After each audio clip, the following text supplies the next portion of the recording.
प्यारे बच्चों, आप सबका स्वागत है BRN एकेडमी पर। यह मेरा यूट्यूब चैनल है जिस पर हम रोशन कुमार आप सबको मैथ पढ़ाएंगे टेंथ का, जिसमें प्रश्नावली 1.1 से हम लोग शुरू किए थे, जिसमें क्वेश्चन नंबर 3 तक हम आपको बता दिए थे। आज क्वेश्चन नंबर 4 को हल करेंगे। तो क्वेश्चन नंबर चलिए 4 को पढ़ते हैं। पहले क्वेश्चन नंबर 4 में दिया गया है कि यूक्लिड विभाजन परिमेयिका का प्रयोग करके दर्शाइए कि किसी धनात्मक पूर्णांक का वर्ग किसी पूर्णांक m के लिए 3m या 3m+1 के रूप का होता है। तो इसमें क्या कह रहा है, किसी धनात्मक पूर्णांक का वर्ग m या 3m के लिए 3m या 3m+1 के रूप का होता है। तो चलिए हम लोग इसको हल करते हैं, कैसे किया जाता है। तो हल धनात्मक पूर्णांक ए और बी के लिए यूक्लिड विभाजन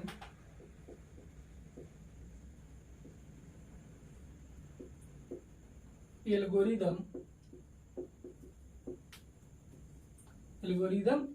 से, तो जैसे हम लोग पिछले क्लास में पढ़े हुए थे कि ए बराबर बी क्यू प्लस आर, ये फॉर्मूला किसने दिया था? यूक्लिड महोदय ने दिया हुआ है, जहां होता है 0 छोटा बराबर आर और छोटा बी। तो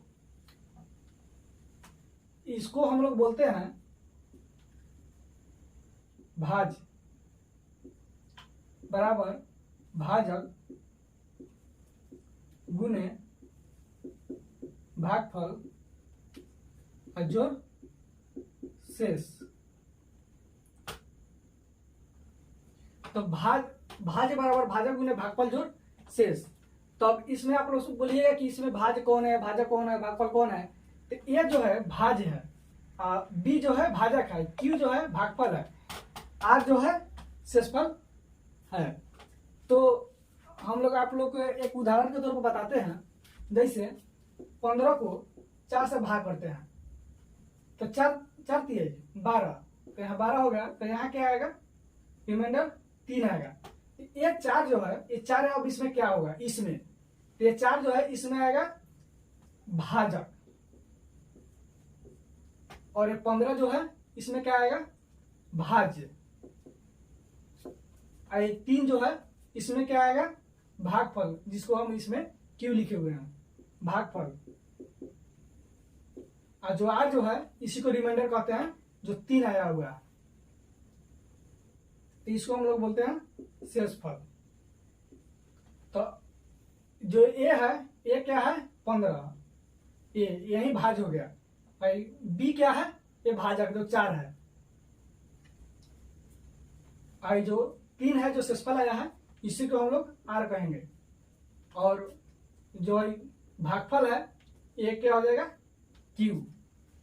तो इसमें देखने को क्या मिला कि जब भाजक 4 है और रिमाइंडर 3 है, तो इसमें देखने को यही मिल रहा है कि जब भाजक और रिमाइंडर में देख रहे हैं तो हमेशा रिमाइंडर क्या है कि यहाँ रिमाइंडर 3 है और यहाँ भाजक 4 है। तो भाजक जो है रिमाइंडर से हमेशा बड़ा होता है। इसलिए बड़ा होता है कि जब अगर रिमाइंडर शेषफल अगर ज्यादा हो जाए तब तो भाजक से भाग देना पड़ेगा।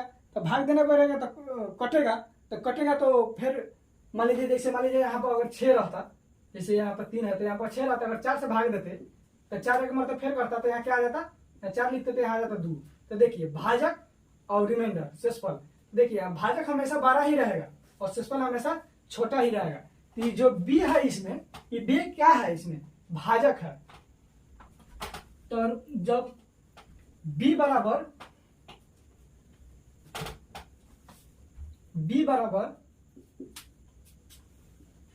3 लेने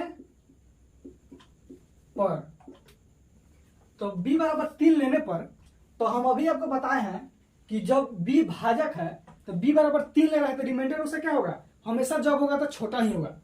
तो इसलिए r बराबर क्या होगा, तो यहां दिया गया है जहां 0 छोटा या बराबर r और छोटा b, तो यहाँ दिया गया है कि r का जो मान होगा ना हमेशा 0 के बराबर या 0 से बड़ा होगा और b से हमेशा क्या होगा, छोटा होगा। तो इसलिए r बराबर क्या हो जाएगा, तो b बराबर तो 3 ले लिए हैं, तो 3 से हमेशा छोटा होगा, तो यहाँ 0 से बड़ा होगा, तो r बराबर होगा 0, 1 और 2। तो जब r बराबर जब 0, 1 और 2 हो गया, तो यहाँ a बराबर हो जाएगा बी क्यू और प्लस आर। तो b के स्थान पर क्या लेंगे, 3, और उसके बाद क्यू और प्लस आर। तो आर के स्थान पर क्या आएगा, 0। तो अब किसी भी संख्या में 0 जोड़िएगा तो उतना ही संख्या होता है। तो 3q प्लस 0 है तो क्या हो जाएगा, 3q ही हो जाएगा। और उसके बाद जब a बराबर 3q और प्लस, तो यहाँ पर 0 लिए हैं और यहाँ पर 1 लेंगे आप, क्योंकि 0 के बाद में 1 है तो 1 लेंगे, तो ये बराबर 3q प्लस 1 हो जाएगा। अब उसके बाद ये बराबर होगा 3q प्लस 2, तो अब यहाँ पर 2 ले लेंगे। तो समीकरण 1 से जब ये बराबर पहले 3q लेंगे, क्योंकि 3q यहाँ ये बराबर 3q है, उसके बाद इसको सिद्ध करेंगे, इसको सिद्ध करेंगे, तो ये बराबर 3q। तो दोनों ओर, क्योंकि हमको इसमें दिया गया है पूर्णांक का धनात्मक पूर्णांक का वर्ग, तो यहाँ पर हम लोग पहले वर्ग करना होगा। तो दोनों ओर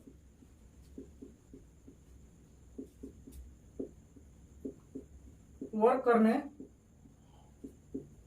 पर, तो a का स्क्वायर बराबर 3q का स्क्वायर, तो हो जाएगा a स्क्वायर बराबर 9q स्क्वायर। तो 9q स्क्वायर हो गया। तो हमको सिद्ध करना है क्या, कि किसी धनात्मक पूर्णांक का वर्ग 3m या 3m प्लस 1 के रूप का होता है। तो इसमें हम क्या लेंगे, 3 कॉमन लेंगे, तो a स्क्वायर बराबर 3 कॉमन ले लिए, तो 3 का पहाड़ा कितना बार पढ़ेंगे कि तो 9 आएगा, 3 का पहाड़ा 3 बार पढ़ेंगे तो 9 आ जाएगा। तो 3 तिहाई, तो 3 तिहाई 9, तो यहाँ पर आ जाएगा 3q स्क्वायर। तो यहाँ पर हो जाएगा a स्क्वायर बराबर 3am प्लस 3m हो जाएगा। तो जहां m बराबर 3q स्क्वायर, तो आप बोलिएगा कि यहाँ 3m हो गया, तो 3m हो गया, तो m बराबर 3q स्क्वायर कहाँ से आ गया। तो ये जो 3 है q स्क्वायर है, इस संख्या को हम लोग m माने हैं, इस संख्या को क्या माने हैं, m, क्योंकि इसमें दिया गया है 3m या 3 प्लस m लाना है, तो इसीलिए इस अंक को m माने हैं। तो यहाँ आ गया 3 प्लस m। तो अब हम लोग समीकरण 2 से समझेंगे। तो समीकरण 2 से जब a बराबर 3q प्लस 1 हो, तो जब 3q प्लस 1 हो, तो यहाँ 3q देखिए ये बराबर 3q तो यहाँ ले लिए हैं, तो अब क्या लेंगे यहाँ 3q प्लस 1, तो वही चीज यहाँ पर हम लोग लिख दिए हैं। तो यहाँ पर तो और करना है, तो अब दोनों ओर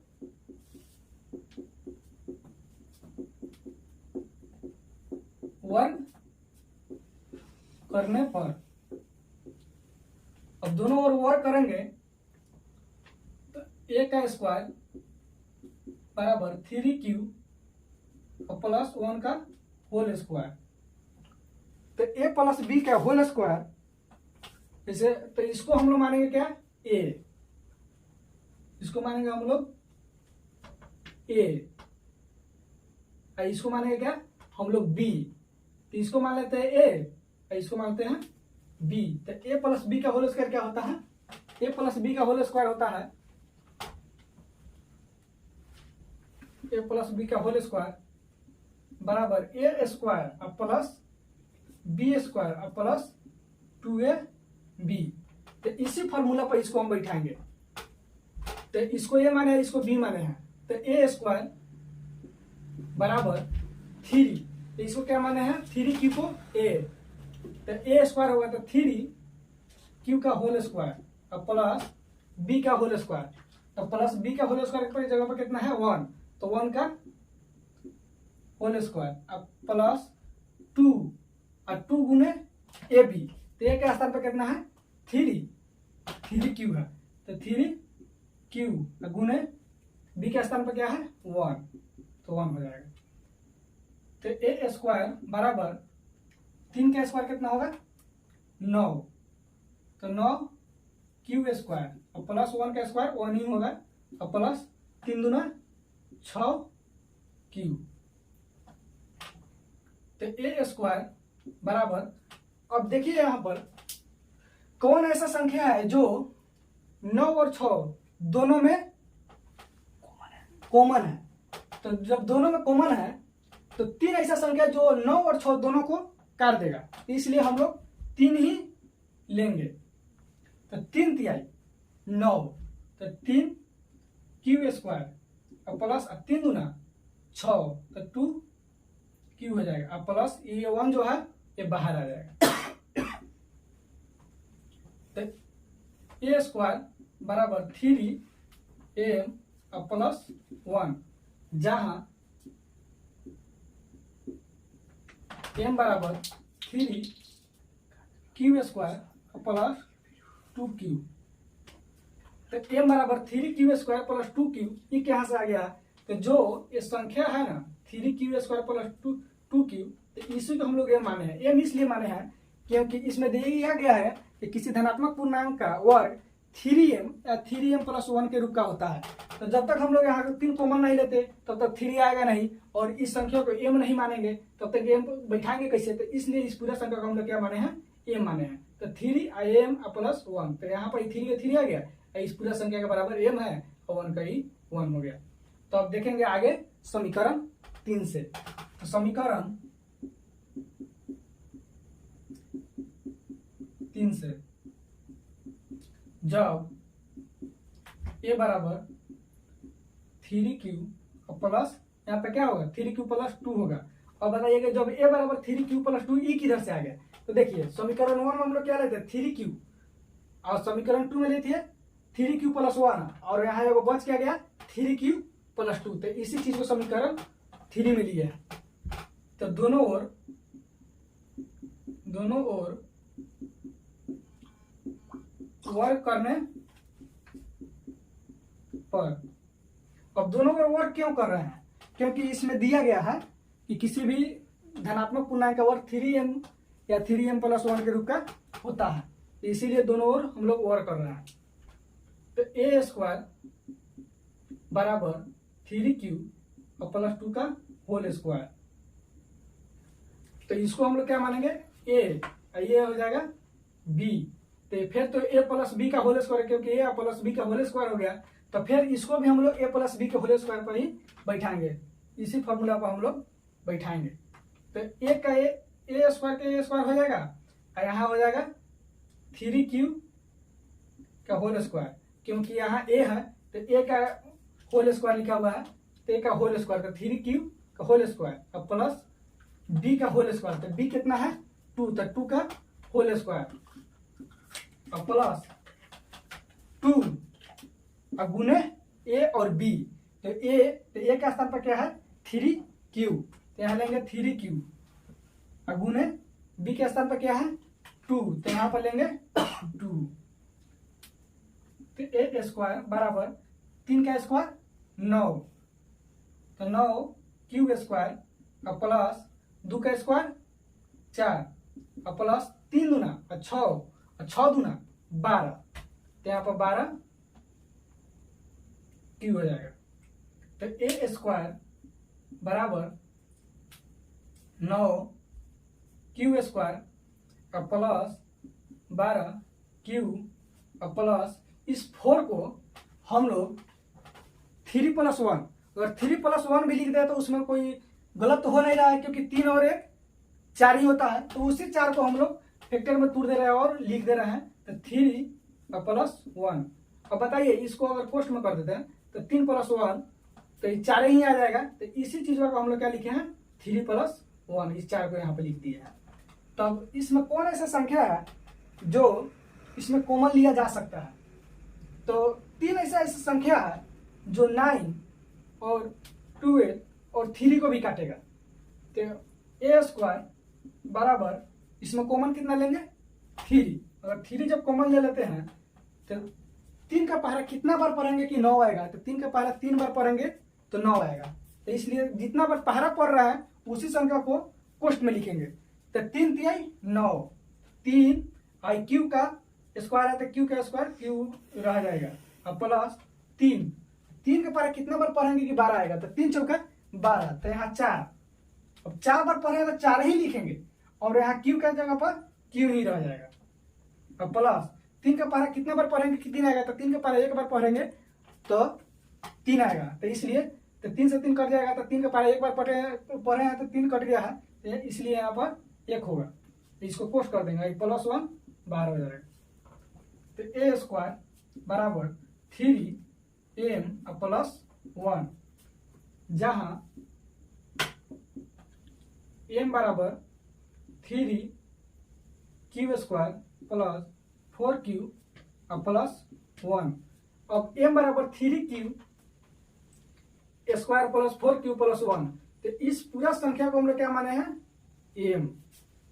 तो समीकरण 1 और 2 और 3 से देखने पे यही पता चलता है कि समीकरण जब a को हल किया तो यहाँ आया है a² बराबर 3m, और समीकरण 2 को जब हल किया है तो यहाँ आया है a² बराबर 3m + 1, और समीकरण 3 को भी हल किया है तो a² बराबर आया है 3m + 1। तो इसमें दिया गया है कि किसी भी धनात्मक पूर्णांक का वर्ग 3m या 3m + 1 के रूप का होता है। तो समीकरण 1 और 2 और 3 से हम लोग ये सिद्ध करके देख लिए कि हाँ किसी भी धनात्मक पूर्णांक का वर्ग 3m या 3m + 1 के रूप का ही होता है। तो अतः यहाँ पर हम लोग लिखेंगे, अतः किसी धनात्मक पूर्णांक का वर्ग 3m या 3m + 1 के रूप का होता है। तो जैसे हम लोग यहाँ परिभाषा से बनाए हैं, जिस तरह बनाए हैं आप लोग इसी तरह परीक्षा में भी बनाइएगा। ये जो फार्मूला है इस फार्मूला को आप इसको साइड में रफ में लिख कर और इस फार्मूला के हिसाब से इसको आप लोग सजाइएगा और बनाइएगा।